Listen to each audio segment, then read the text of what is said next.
you know, with Shawn Porter having very short arms, you know, that's why he tends to jump and lunge in at his opponents. You know, he does burst very rapidly when he does it, and that speed can be challenging, but it also can simply just, you know, have him jump right into a devastating blow. I just want to say I love the fact that you were still thinking about that one down there. So that means you're definitely preparing for this fight, thinking of all possibilities. That's why I really enjoy my sparring partners, because each one of my sparring partner brings an aspect that Shawn Porter brings to the table. The one thing about Ruben, the one who uses this similar movement and does the lunge punching, is that Ruben's arms are longer than Shawn Porter's. So when he lunges, you know, there were times early on in camp where he was very explosive.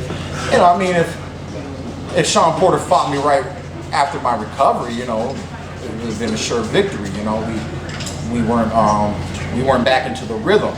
But week after week after week, having this tremendous sparring partner who mimics Shawn's style pretty much better than anyone's, the way that he lunges in, jumps, he throws pretty much like a 1-2-1-2 or a 2-1-2.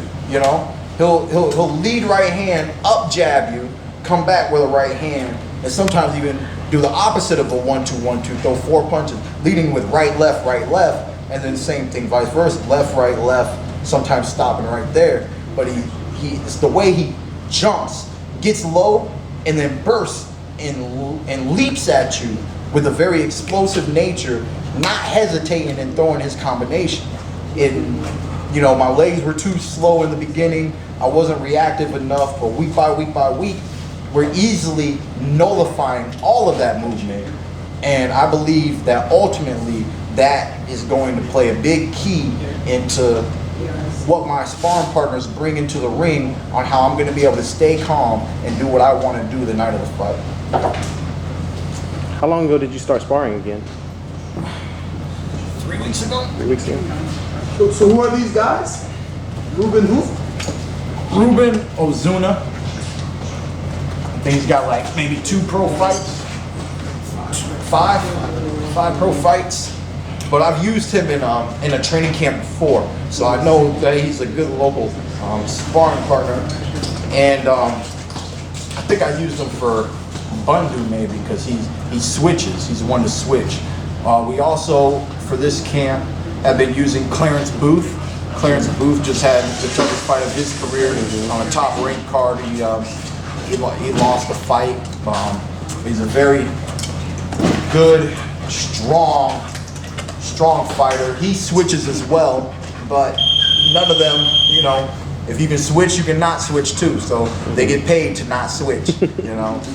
Fight right-handed like Shawn, but it's the strength that that we call him Twin Clarence because he's got a twin around him, that he brings into the ring. I believe that as an inside fighter, you know, that twin Clarence brings the same strength, if not more, of the strength that Shawn Porter brings on the inside. So, and then outside of that, we work with Edner Cherry, who is a shorter, stocky fighter. He loves to drop those cherry bombs, that's his nickname. Big overhand rights, left hooks, great inside fighter. So with those 3 sparring partners, we feel well prepared for this battle. Keith, earlier you were talking about not having a necessity to leave this gym for training camp. Who do you think that fighter is? Kelbrook, Garcia? Who's the fighter that's going to make you relocate, go to Big Bear or wherever fighters go? Yeah. You know, I always said it was Mayweather.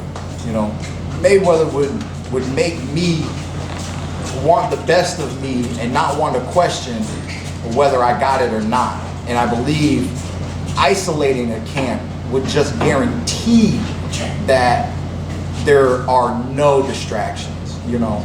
I don't have many distractions, you know, but it's just something about training at home. You're calm, you're cool. You still got friends hitting you up every once in a while. You know, you still want to go out every once in a while. You know, there's things to do if you know what to do in your own city. You go out of town, you up in the mountains. You know, I don't know what to do up in no mountains. You know what I'm saying? So it just meant meditate. It just puts you in a state where you're focused on camp and camp itself as a whole. There's nothing to think about. There's nothing to dream about besides training camp. Let's put it this way. What would bring Keith Thurman out of here? A loss, right? Whoop my ass. Watch what the fuck happens. You know what I'm saying? Like, I've tried to tell people, man, because I've worked for this for 20 years. There's nothing you can say, they can say here, there, blah, blah, blah, to discourage what I want to accomplish in my lifetime, And victory, the lack of victory, in the history of sports, we've seen fighters develop and grow from having to overcome challenges of losing at certain points in their career. We believe that ultimately we have everything that it takes to be the best fighter in the world. So if something was to come across and put a stumbling block in our way, obviously we would do all that's in our power to remove that and to get right back on top. I've said it before, I'll say it again. Whoever beats Keith Thurman at the end of the day is a bad man, because I am a bad man. So, that's just logic, man. You can go back to the last person that ever beat Keith Thurman was Demetrius Andrade with an undefeated record to this date. I mean, that's amateurs and it is what it is, but it still just shows where you come from. Andrade, since he was young, has acquired tremendous skills. And to this boxing day, ability, southpaw too. To this day, he has tremendous skills. I had good skills with tremendous power, and now we have great skills with tremendous power. So, that's how I am where I am today, and we're always evolving different techniques, footwork techniques, punching techniques. Certain people know that I'm into music. So when you're talking about Shawn and the way he stomps the foot, right? If he chooses to stomp it or not stomp it, there still is a step. And when Shawn applies a lot of pressure, there's continuous stepping, which puts him in a flow, which puts him in a rhythm. And if I can match his rhythm, or just having the ability to understand his rhythm, this pop, pop, pop, pop, pop.